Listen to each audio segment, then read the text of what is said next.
Greetings, this is a remake of my first video ever. I personally don't have infinite memory, so I have to read from a script. So what is this mandatory carry idea? First, it's not what you think. Everyone sees the name and they stop there, but it's far more than the name. It's just the idea that every person who's not disabused under current law, their right to keep and bear arms, would be required to do so, and at current there are 13 exemptions in 3 major categories. The first major category is mandatory exemption, which are for those that, no matter what the state or the people may wish, these people must be granted, and in some cases ordered, to accept an exemption. The first 2 cases, convicted felons and violent political protesters, are stripped not only of their duty, but of any right in the future. Of the 2, violent political protesters is the more onerous. All of the other categories, all of them, could potentially have their duty to carry restored, but not violent political protesters. For violent political protesters to have their duties restored, they must have the original conviction overturned. They have to go back to the court and prove the crime for which they were convicted never happened. All of the categories still require that a court somewhere agree that the individual in question does fit the requirements of the exemption. Most would be originally originated, meaning that the person of the exemption applies to will be the one making the application. But in some cases, a third party may have to make the application, which the individual can then contest. This is mostly for mentally and psychologically unfit people. Their application is being made for them because they are unable to do so for themselves. My late daughter was brain damaged and mentally ill. I'd make her application for her, except she had it just enough together to understand she should have been exempted. And Papa Carey was there the day she made that admission, right? So it's not like this something I conjured up. Second category is conditional. We all have situations that come up where we can't. The original one was working conditions, when working conditions make it unsafe. Though pretty close behind it, I realized that being drunk was a good example as well. This exemption only applies as long as the condition exists and should cover hours or maybe days, not long term. There isn't a medical conditional exemption, but even an idiot would understand. A man with his arm in a cast probably can't use a gun and may not be able to use any kind of weapon terribly effectively. Um, the inebriation exemption in particular, too drunk to drive, too drunk to carry. It's actually established at the state level. What is the state's drunk driving standard? Now, it's, I think, universally .008. I could be mistaken about that.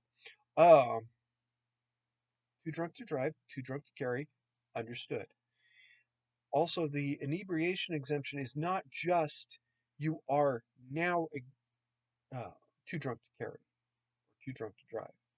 You may have gone out with plans to get drunk. Leave your guns at home. That's not a problem. You want to take them with you until you get to the bar and then leave it in your car? That's fine. Um, and if you think you can handle your gun while you are a little bit tipsy, but not too much, or flat out passed out drunk, well, okay. But understand you may have some uh, consequences later on. It's not a requirement, but I leave my guns at home. I leave my pepper spray at home usually now. I never take my knife with me. I take my multi-tool to the bar. That's it. I have never used my multi-tool as a weapon. I realistically can't. Um, Even though it could make a Kubaton, I think is what they call that. It's not a requirement. Conditional exemptions are not a requirement. It's an allowance. It's like you don't have to slam on the gas the minute the light goes green, right? But if you do, and you're not a exhibition of speed or whatever they call that in your state, well, okay, great, fine, good for you. You might just get away with it too. You might just be totally and completely legit. And I do want to point something out. Inebriation makes your vision a little bit fuzzy, right? You want to be shooting at the thing you intended to shoot at. You want to be pepper spraying the person you intended to pepper spray. You want to break the nose of the person you intended to break the nose of. You might want to consider that. All right. The second category is conditional exemptions. The third category is elective exemptions. Conscientious objectors and those who pay a very heavy fee, not a fine. It's not a fine, it's a fee to be exempt. The math of elective exemptions was calculated at the cost of society to investigate your murder times 5. This is still far cheaper than just flaunting the law, where I set the fine for flaunting the law as 10 times the fee for an exemption. Which is worse? Paying $200 a month for years on end, or possibly $20,000 all at once, and repeatedly paying $20,000. A core concept that I've always had was that your state issued ID would be tied to your current status.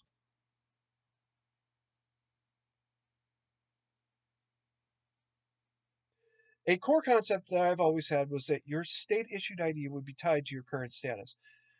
Police officer runs your numbers and can see your exemption and may be able to deduce your exemption status for convictions.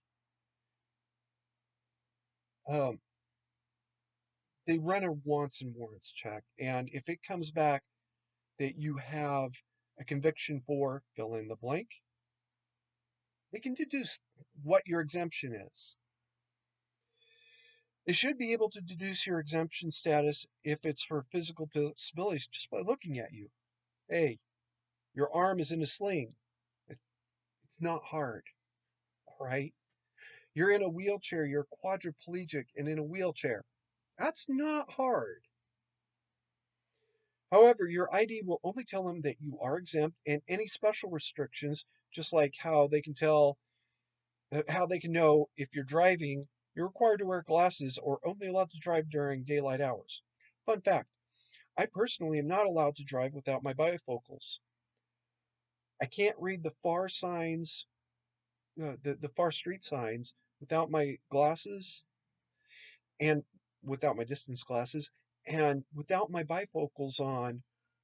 I can't read I cannot read the dash panel with my distance glasses on without the bifocals. So I need the bifocals to drive.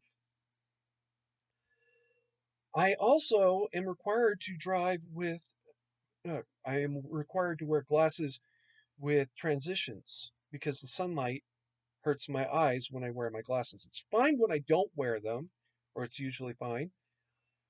But when I do wear my glasses, the sunlight hurts my eyes to the point where I have started crying. Take them off. I couldn't handle it. There's also nuance in exemptions. A judge may impose or refuse an exemption of certain types of weapons based on totality of circumstances. A conscientious objector might only object to killing, but declare that they are fine with non-lethal force and therefore continue to carry pepper spray. Someone getting a psych exemption may have an unhealthy obsession with knives, but the same judge who just considered the pepper spray matter may order this individual, the psych exemption, to not carry or use knives. This is not a defect in the concept. It's the entire intention. Allow for self-defense without encouraging other dangers. It's not that you're a good, bad, or indifferent person. That's irrelevant, right? It's that, like in my case, I am just a little too cavalier about using pepper spray. I've done it before. That guy didn't die. I or I didn't see him die. I'm totally okay with how it all ended out. All right. I'm a little cavalier about the issue. With firearm, I am very, very cautious. I had a situation come up about a month ago now, where I thought my daughter-in-law was being hurt. I went charging out there with my gun, and I even had it in my head that I was expecting to see a particular person in this universe out in her trailer. It was a very distinctive rape scream, a blood-curdling rape scream that I heard that I went charging out for. But I had the gun in my hand, so I kept it down and low, and I kept my finger along the barrel, not even across the trigger guard, but along the barrel until I opened that door and I could see she was all by herself. She was talking to her friends on Discord and she was laughing too hard. I heard a blood-curdling scream that and if you're over the age of 25, you know it, this one. It was the rape scream. I misheard it, through uh, two buildings, basically. I misheard the scream. But I had it in my head that there was a gun in my hand. If I'd had that pepper spray in my hand, I might have just thrown open the door and sprayed out everywhere. I know me. I might have just done that. It's not the way it all turned out. She was talking to her friends and she got a little crazy. Oh, okay. I would imagine the judge might just say, Mr. Carey, you cannot carry pepper spray anymore. You're too cavalier. You're incautious. Whatever the language they choose, you are banned from carrying pepper spray from the rest of your life. Okay, the only way gun control works is a total ban with the death penalty sentence, a mandatory death penalty for constructive construction. That's when you possess the materials and the equipment to do so without necessarily doing it. Everybody has the constructive possession to be an arsonist. All right. Not everybody does that. A lot of people have constructive possession of firearms related equipment, no intention of ever doing it. So, do we really want to put a ban on drill presses? Oh, and bottle jacks, by the way.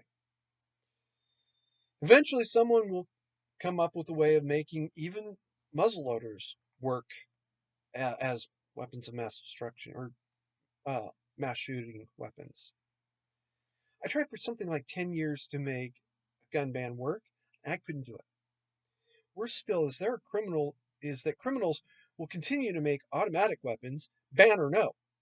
A unique subset of criminals specializing in gun manufacture will rise out of that.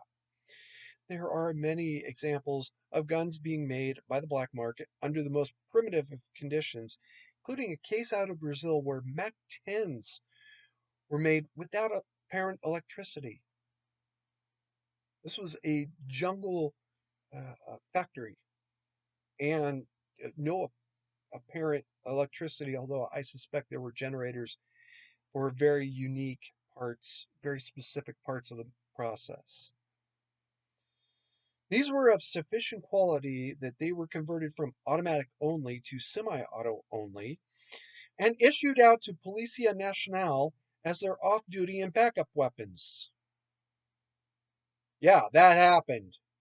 It's on the firearms blog if you want to go check it out. There was another group in Mexico that was producing M16s out of a space only slightly over 100 square feet from 0 outside parts. And the quality of these lowers was lower than US military standards, but far more than good enough for the drug cartels that built the facility. Here's a detail you aren't going to hear very often. They were making 4-stage trigger groups. They were making barrels. Barrels were a little on the crude side, all right? They were making it out of bar stock. And then they weren't turning the outside of the barrels down to uh, even general civilian specification. But the barrels were actually of higher than military quality. Yeah, that happened too. Gun control supporters claim that if we ban all the guns, we can dry up the pool. And Ronald Reagan even used that line at one point. Dry up that pool as fast as you want. I can fill it again.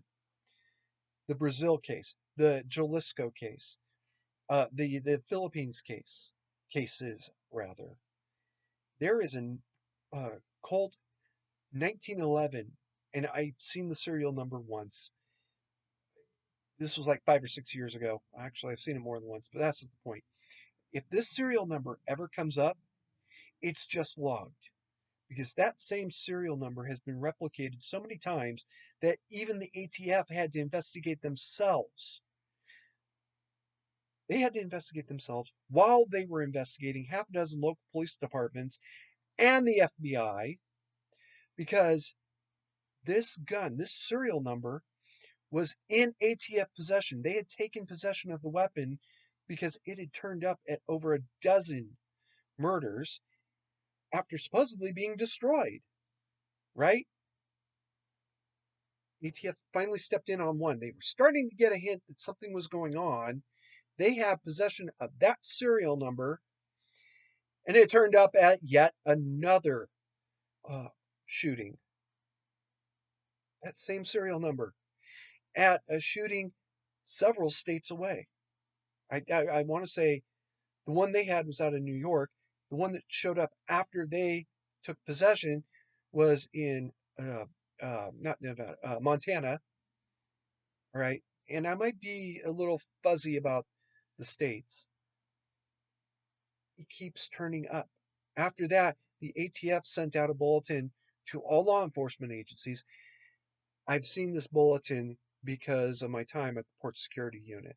Every so often, a document that wasn't really meant for me, they'd send it, CC all uh, PSU or CC all hands or whatever. So sometimes I'd see things I wasn't really supposed to. This was one of them. This wasn't even a new document. This was out of the 1920s. It was a PDF file now. No, not the 1920s, 1950s? Something like that. It was post World War II. At any rate, this serial number, if it shows up, just log it and destroy it. We don't want to know anything else about it, is what the ATF basically was saying. Log it, destroy it, we don't care. And that's where I saw the serial number. I wasn't paying enough attention. I should have. Okay, fine. Just make that one disappear. Um, Further down in there, I do recall it. They said something to the effect of, "Let us know basically how many of these you destroyed this month." They were that used to this problem.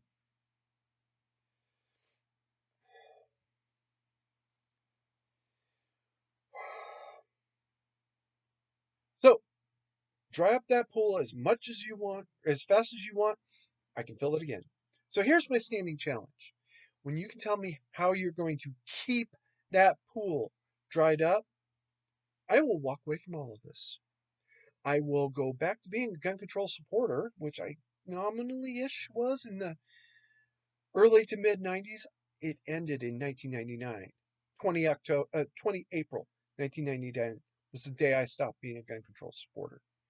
If you know, you know, and if you don't, then okay. Let me know if you can ever answer that question. I'd love to hear it.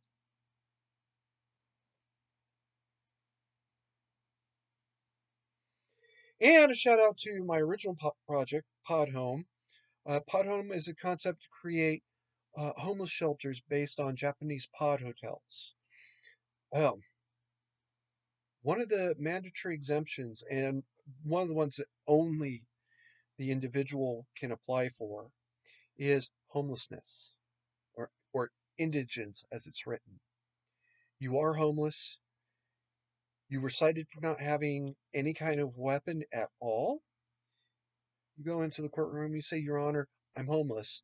I'm really baffled that the cop even cited me for being for the mandatory exemption uh, uh, for the mandatory exemption violation because he was citing me for being homeless, loitering, camping inside of city limits, whatever it was. And the judge is looking at both of these and saying, You're right. Your mandatory exempt carry citation is hereby dismissed, he- and it's permanently dismissed. We have it on file now. Uh, A123456789 is exempt from mandatory carry because he's homeless. Pod homes may qualify. I'm going to allow a a competent jurist to figure that out later on with slightly cooler head than I have. All right. In the meantime, keep calm and mandatory carry on.